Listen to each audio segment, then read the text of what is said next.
Coffee Break. Thoughtful conversations for a busy world.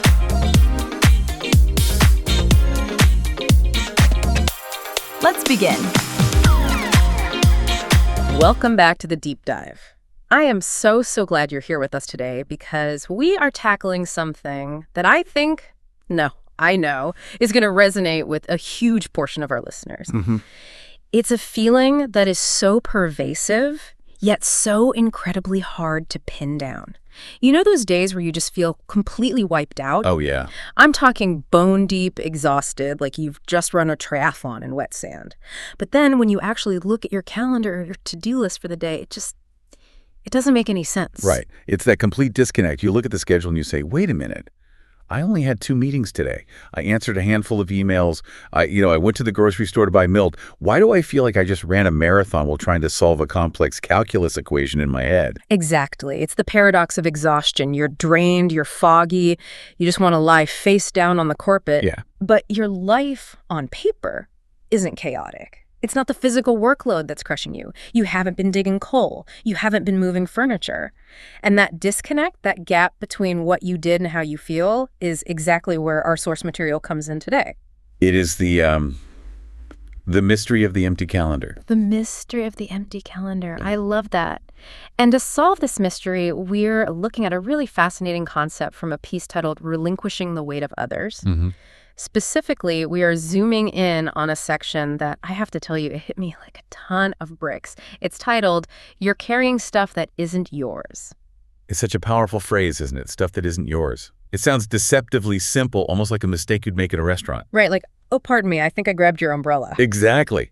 But what we're really talking about here is a profound structural issue in how many of us relate to the people around us. We are talking about the phenomenon of absorbing responsibility for other people's emotions, their expectations, their problems, often without even realizing we're doing it. And that's the key. Without realizing it, I think most of us listening would say, well, I'm just a good friend, or I'm a dedicated employee, or I love my family.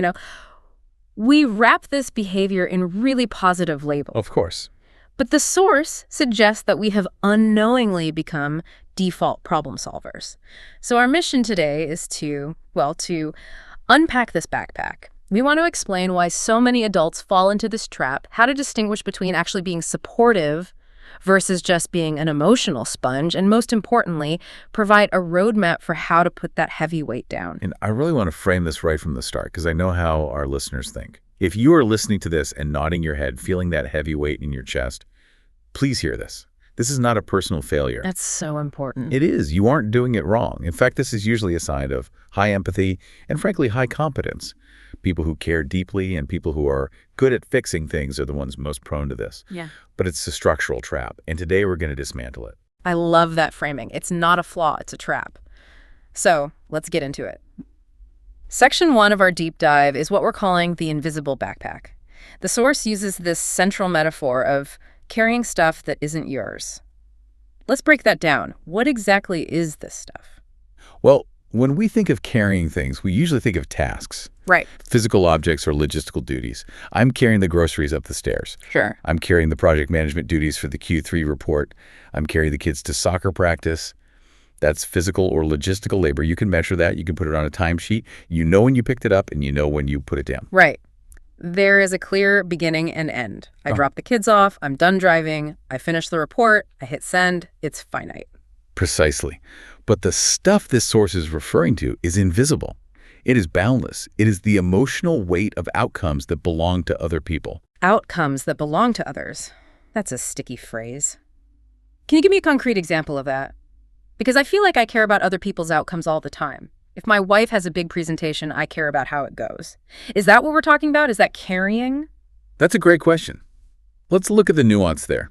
Let's use a scenario hinted at in the source material. Let's say your best friend is going for a job interview, a really big one. Okay. Maybe they've been out of work for a while, or maybe this is their absolute dream career move. Now, being a supportive friend means helping them prep, maybe running through some questions, giving them a pep talk, helping them pick out a tie, and wishing them luck.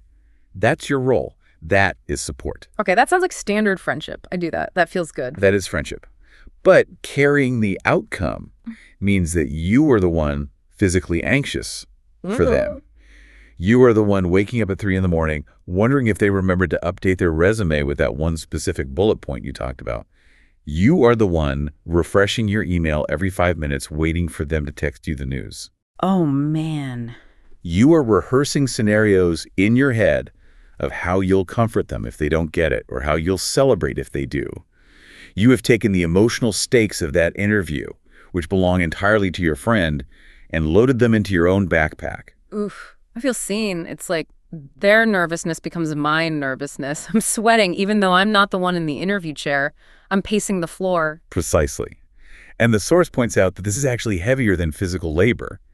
Because when you dig a ditch, your body gets tired, but your mind knows what you did. You can look at the ditch and say, I did that. There's a result. There's a result. Here, your body is in fight or flight mode, flooding with cortisol, but you have no agency. You can't actually take the interview for them.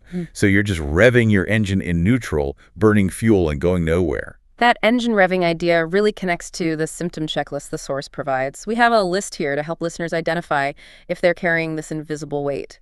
And one of the biggest ones on the list is something called feeling responsible for the mood in a room. Ah, yes. The temperature checker. The temperature checker. I think I might be the president of this club. Walk us through what this looks like in the wild. Okay, picture this. You walk into a room, it could be a board meeting at work, family Thanksgiving dinner, or just walking into your own living room on a Tuesday evening. Yep. Before you even take off your coat, before you even say hello, what's the first thing you do? I scan, 100%. I do a full environmental scan. You scan, you look at faces, you read the micro-expressions. Is everyone okay? Is dad grumpy? Is the boss stressed? Is my partner quiet? Is there a weird tension between those two colleagues in the corner? You are essentially a human barometer. I'm checking the weather, and if I see storm clouds. If you see storm clouds, if the room feels cold, you feel an immediate, almost physiological compulsion to heat it up. You believe you are the thermostat. Oh, totally. If it's awkward, I start telling jokes. I start talking faster. I become the entertainer, the cruise director. Okay, everyone, what are we doing next? Right. You modulate your behavior to fix the room. Or, conversely, if the room is hot, if people are angry or loud or tense, you try to cool it down. You become small. You become soft. You become apologetic, even if you did nothing wrong. You are constantly adjusting your own personality to manage the emotional experience of everyone else in that space. It's like being an emotional janitor. You're just walking around with a mop looking for spills that you didn't even make. That is a very apt, if slightly depressing, image. Yes. And think about the energy costs of that. You aren't just existing in the room, you are managing the room. You are working constantly. Another symptom on the list is anticipating needs before they are expressed. Now, I have to play devil's advocate here for a second. In the corporate world, or even in hospitality, we are taught that this is a superpower. Anticipate the client's needs, be a proactive partner. Why is this a bad thing? It's a great point. And in a service industry context, sure, it's a skill. If a waiter refills my water before I ask, that's great service. I'm not complaining about that. Right. But in personal relationships or peer relationships, it's a recipe for burnout. How so? What's the difference? Think about what you're actually doing. You're the person who sees that a colleague is struggling with a printer, and you jump up to fix it before they even ask for help. Or you see your partner looking for their keys, and you immediately start searching, even though they haven't said, hey, have you seen my keys? I'm just trying to be helpful. I know. But the state you're living in is one of hypervigilance. You are trying to smooth the path before they even trip. You're constantly scanning the horizon for potential problems that aren't yours. So I'm removing the obstacles. You are. Yeah. But by doing that constantly, you are keeping your brain in a state of high alert. The source talks about the mental exhaustion factor here. Why is this specific type of carrying so much more tiring than, say, physically cleaning the house? Because cleaning the house ends, the floor is clean, done. Exactly. But managing the potential needs and moods and problems of others is open-ended. It's an infinite loop. The source describes it as a background application on your phone that drains the battery, even when you aren't using it. Oh, that's good. You know when your phone dies at 2 in the afternoon and you look at the battery usage and it says Maps has been running in the background for 6 hours? Even though I haven't looked at the map once. Not once. Exactly. When you carry other people's problems, your brain is running a background simulation. Is she mad? Is he disappointed? Did I do enough? What if the printer breaks again? What will happen if he can't find his keys? It drains the battery, but you aren't actually going anywhere. That makes so much sense. That explains the paradox of the empty calendar. I'm tired because my brain is running simulations for 5 different people's lives, not just my own. It's like having 50 browser tabs open, and you can't hear the music, but you know it's coming from one of them, and you just feel this low-grade panic. That is the perfect analogy. And this is the mechanism of absorption. We are social creatures. We are wired to care about the group. We have mirror neurons that allow us to feel what others feel. Right, the empathy circuits. The empathy circuits. Yeah. This was evolutionary. If one tribe member was scared, we all needed to be scared of the lion. But for many of us, that wiring has gone haywire. We don't just care, we absorb. We take the external signal, someone else's stress, and we internalize it until our body treats it as our own stress. Your cortisol spikes because your boss is having a bad day. That's absorption. So we've identified the backpack. We know it's full of other people's moods, potential failures, and unspoken needs. Now, let's look at where this shows up most aggressively. Section 2 of our outline focuses on the workplace trap.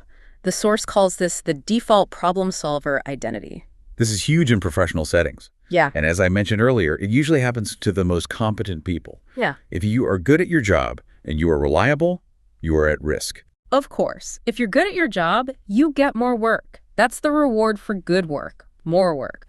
But we're talking about something specific here. The outline mentions taking on coworkers' workloads, but not in a formal way. It's more subtle. It's not your boss saying, here is a new assignment. It is much more subtle. It's not just doing the job. It's managing the stress of the coworker. Mm-hmm. Let's look at a scenario to make this real. We all have a colleague like this. Let's call him Gary. Gary. Okay, we all know a Gary. I have 3 Garys in my head right now. Gary's a nice guy. He's not malicious, but Gary is disorganized. Gary waits until the last minute, and when Gary gets stressed, he gets loud about it. He sighs, he types aggressively, he sends panic-stricken emails with all caps. I can't find the file. This is a disaster. And if I'm the default problem solver, my heart rate spikes when I hear Gary sigh. I don't just hear a noise. I feel a threat. It's like a siren going off. That's the absorption. You feel his panic. You feel like if you don't help him, the whole ship goes down. You feel personally unsafe because he is acting unsafe. So what do? I swivel my chair around. I say, Gary, move over. Let me look. It's almost a reflex. And you fix it. You find the data. Maybe you even format the slides for him because it's faster than explaining it. And Gary says, oh, thank God. You're a lifesaver. And his anxiety vanishes. He is instantly regulated. And I feel good. For a second, I feel like a hero. I saved the day. I'm competent. For 5 minutes. But let's analyze what actually happened there. You didn't just solve a data problem. You engaged in a psychological transaction. Yep. You taught Gary that his panic is a currency. Whoa. Say that again. His panic is a currency. Think about it. He has learned. When I feel this bad feeling inside, this anxiety, if I broadcast it, if I make enough noise, the problem goes away. You have reinforced his helplessness. Right. And you have taught yourself that you are responsible for Gary's output, for Gary's emotional state. This is where competence becomes a trap. Because you can fix it, you feel you must fix it. That's the kicker. If I don't do it, it won't get done. That fear drives so much of this behavior. Or even worse, if I don't do it, it will be done poorly. And that reflects on the team, which reflects on me. It does. It's a mix of perfectionism and a lack of boundaries. But I want to go deeper into the why. Why do we really help Gary? We say it's because we're helpful, but often, if we're really honest, we fear the discomfort of watching someone else struggle. It is so painful to watch. It's like watching someone fumble with a zipper when you're in a hurry. You just want to reach out and zip it for them. Just let me do it. Exactly. It's excruciating for the default problem solver to witness struggle, or incompetence, or inefficiency, so they jump in to alleviate their own discomfort at witnessing the struggle. Wow. So I'm not helping Gary because I'm a saint. I'm helping Gary because watching him struggle makes me anxious, and I want my anxiety to stop. I am soothing myself by fixing him. Precisely. It's a self-soothing mechanism disguised as altruism. But the cost is massive. The source highlights the resentment that builds up. You're thinking, why am I the only one who cares? Why am I doing everything? Why is Gary always relaxed at happy hour while I'm exhausted? But the reality is, you stepped in before anyone asked you to. Gary didn't beg you, he just sighed loudly. You volunteered for the mission. And the professional impact is real, isn't it? You stop being a peer and you become the fixer, the parent. Your office mom. You become the path of least resistance. Yeah. If I have a problem, I go to you because I know you can't say no to a problem. Yeah. I know you crave resolution more than I do. And that keeps you from doing your own high-level strategic work because you're bogged down in everyone else's operational dragging. You are busy bailing water out of everyone else's canoes while your own motorboat is sitting there idling. That is such a waste of potential. You become the infrastructure at the office, you become the plumbing, and nobody thanks the plumbing until it breaks. Exactly. And when it breaks, it's a crisis. Okay, so that's the office. That's Gary. But I think where this hits hardest and where the source really gets deep is in our personal lives. Section 3, family dynamics and the emotional sponge. Family is where these patterns are usually established. This isn't just a habit you picked up last week. This is often how we learn to survive or be loved in our family of origin. The source discusses the role of the stabilizer in a family unit. The stabilizer? I like that term, but it sounds heavy. It sounds like a piece of machinery. What does that role look like? Think of a ship in rough waters. The stabilizer is the person on the deck who is constantly shifting their weight to keep the ship level. So if there's a big wave on the left, You run to the right. In a family, if there's a volatile parent or a crisis-prone sibling or just high conflict dynamics, the stabilizer is the person who is constantly counteracting the chaos. so if mom is angry, the stabilizer rushes in to calm her down. If the brother is in trouble with money again, the stabilizer rushes in to bail him out. They are the glue. They are the glue, but they are also the shock absorber. They absorb the impact so the rest of the family doesn't have to. And that links back to what we talked about earlier, emotions as contagion. The source mentions absorbing anxiety, anger, or sadness. But it also talks about a specific kind of weight that I think is very common but rarely named, carrying guilt that doesn't belong to you. This is a heavy one. Guilt is usually a signal that we've violated our own values. I stole a cookie, I feel guilty. I forgot your birthday, I feel guilty. That makes sense. But borrowed guilt or absorbed guilt, what is that? Absorbed guilt is when you feel bad because someone else is feeling bad. Even if you didn't cause it, you can't fix it. Yeah. It's the feeling that you are somehow responsible for the emotional equilibrium of the universe. Can we unpack that? Because I think I do this constantly. If my partner is having a bad day because of work, completely unrelated to me, I feel guilty if I'm having a good day. Like I'm not allowed to be happy if they aren't. I feel like I need to dim my light to match their darkness. That is the textbook definition of the emotional sponge. You are seeking emotional symmetry.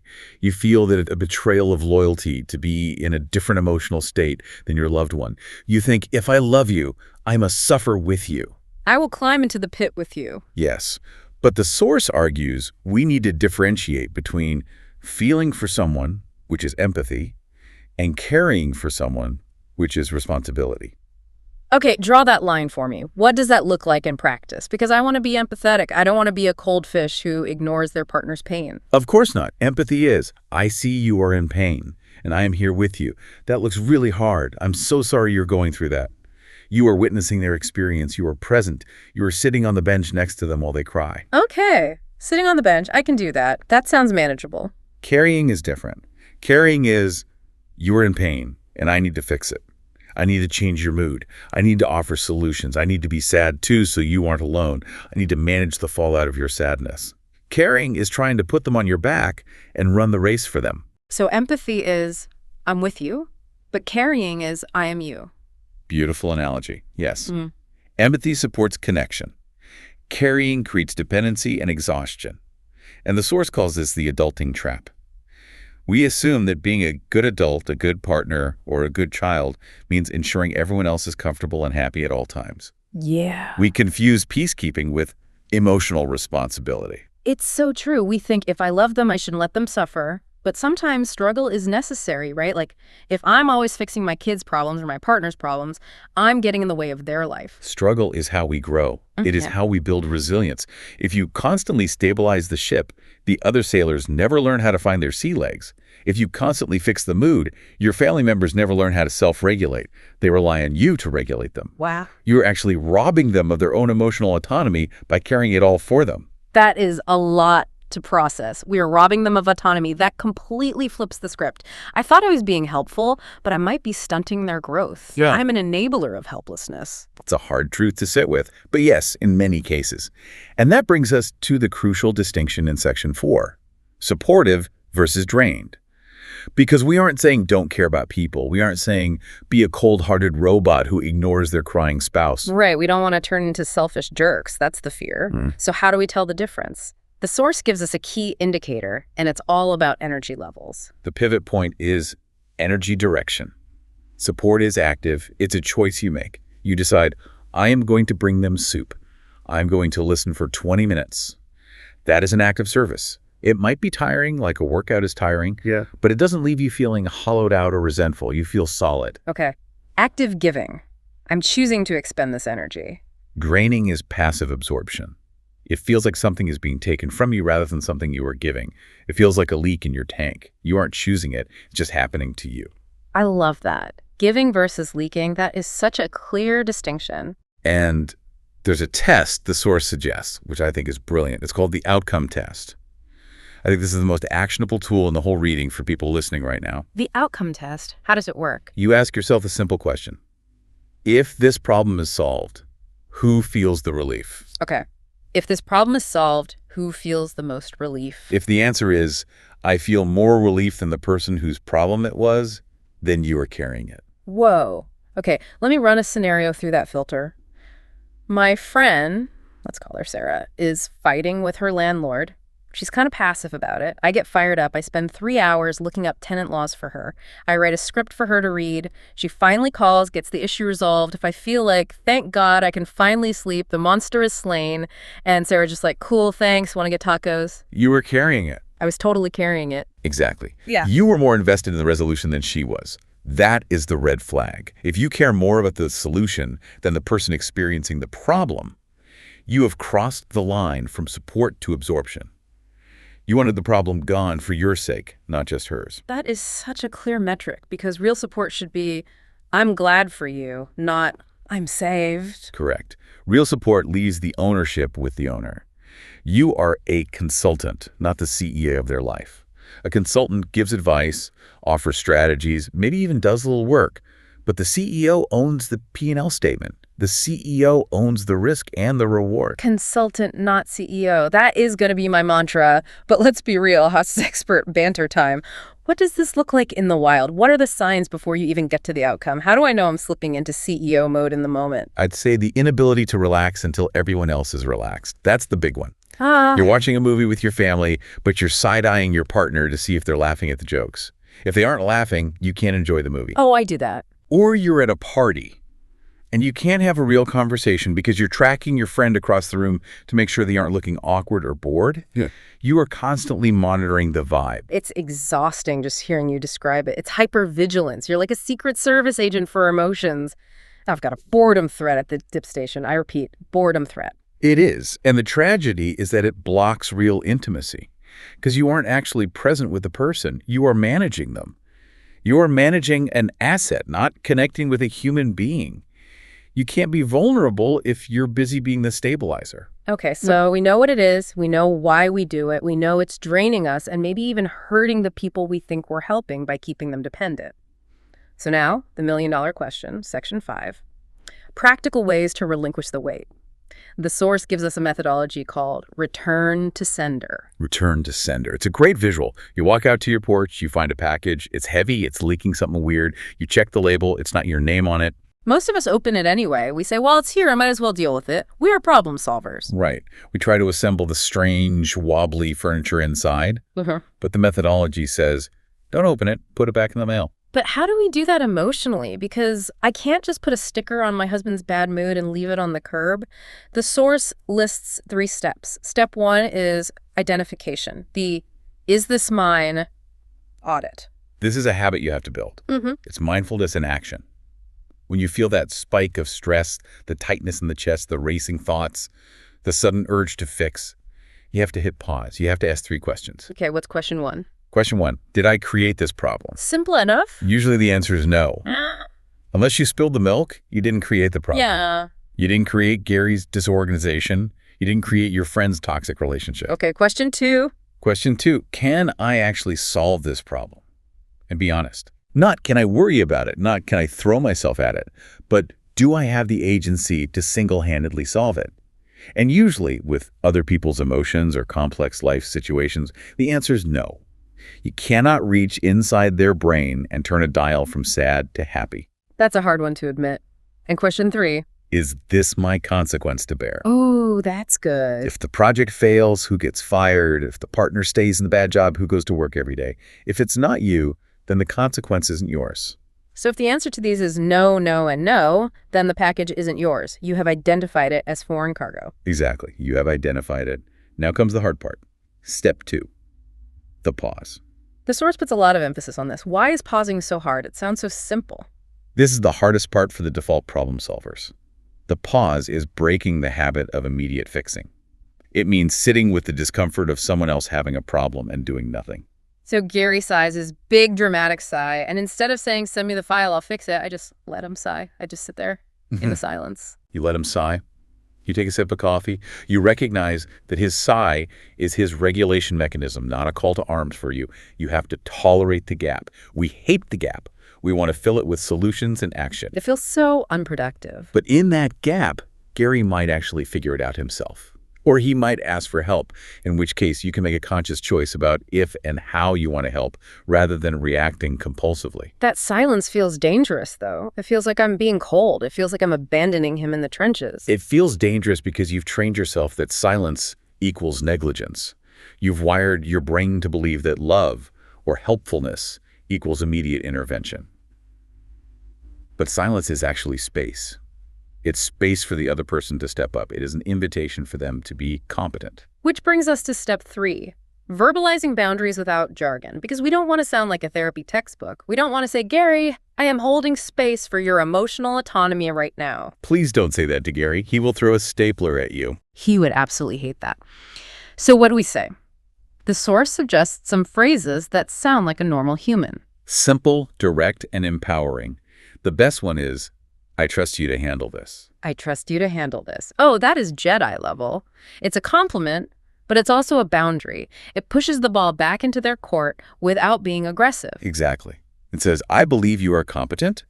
Or, if you want to help a little, you can say, I can help you brainstorm for 10 minutes, but I can't write this for you. You are defining the edges of your involvement. You are saying, I am a resource, not the solution. I trust you to handle this. That's powerful in family dynamics, too. If a parent is venting about a sibling, trying to triangulate you, you can say, that sounds really tough, but I know you two can work it out. Yes. You validate the difficulty. That sounds tough. So you aren't being cold, but you return the package. I know you can work it out. You aren't accepting the delivery. You're refusing to become the emotional middleman. Now, we have to talk about the hurdle mentioned in the source, guilt. Because the second I say, I trust you to handle this, and I turn back to my own work, I'm going to feel like a monster. I'm going to worry that they'll fail, and it will be my fault. The guilt hurdle is real. You will feel a phantom weight. You'll feel like you've abandoned them. It's like phantom limb syndrome, but for responsibility. That's it, exactly. But we have to reframe this. The source argues that letting others carry their own weight is actually a form of respect. Respect. How so? It feels like neglect to me. Think about it. When you take a problem away from someone, the subtext is, I don't think you are capable of handling this. You are too weak or too slow or too fragile to manage this on your own. It's accidental condescension. When you leave the problem with them, the subtext is, I believe you are competent. I believe you are resilient. I believe you can figure this out. That is a game changer. So my helping was actually saying you're weak, and my boundary is saying you're strong. Precisely. If you view your withdrawal not as abandonment, but as an endorsement of their capability, the guilt starts to fade. You are giving them the dignity of their own experience. You are letting them have their own victory or their own lesson. The dignity of their own experience. I love that. It's not about being cold. It's about respecting their journey, even if their journey involves a little bit of failure. Especially then, because failure is how we learn. And respecting your own limited resources is key. You cannot pour from an empty cup, as the cliche goes, but it's a cliche for a reason. If you burn out carrying Gary's work and your family's emotions, you have nothing left for your own life, your own passions, your own joy. You become a shell. So let's bring this all home. We've covered a lot of ground today. This has been huge. We have. Let's summarize the key takeaways so our listeners can actually use this. Let's make it really practical. Sure, I'll start. Number 1, understand the concept of the invisible backpack. Recognize that it's the weight of other people's outcomes, not your own tasks, that's exhausting you. Okay, and 2, recognize the symptoms in yourself. Are you the temperature checker in every room? Are you constantly anticipating needs? Is your mind running those background apps for other people's lives? Just notice it. 3.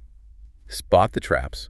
The workplace fixer who accidentally trains people to be helpless, and the family stabilizer who prevents others from learning to regulate themselves. See if you play those roles. 4. Use the crucial distinction. Are you giving or are you leaking? Support is active giving. Draining is passive absorption. And use that outcome test. If you feel more relief than they do when the problem is solved, it was never yours to begin with. And 5. Use the method. Return to sender. Audit the problem with those 3 questions. Did I create this? Can I solve this? Is it my consequence? Then pause before fixing.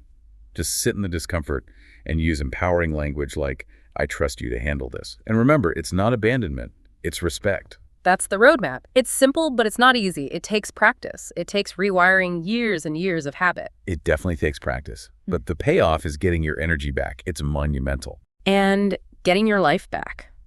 Before we sign off, we always like to leave you with a provocative thought, something to chew on that we haven't explicitly said, but that's been lurking underneath this whole conversation. Here's the question I want you to sit with this week. If you stopped carrying everyone else's emotions today, if you put down the backpack of your partner's mood, your boss's stress, your friend's crisis, what would you actually do with all that freed up energy? And be honest with yourself.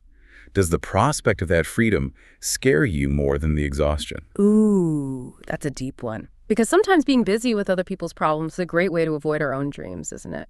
If I'm fixing Gary's life all day, I don't have time to look at mine. It's the ultimate distraction. Well, on that note, thank you for diving deep with us. We hope you feel a little lighter today. Take care. See you next time.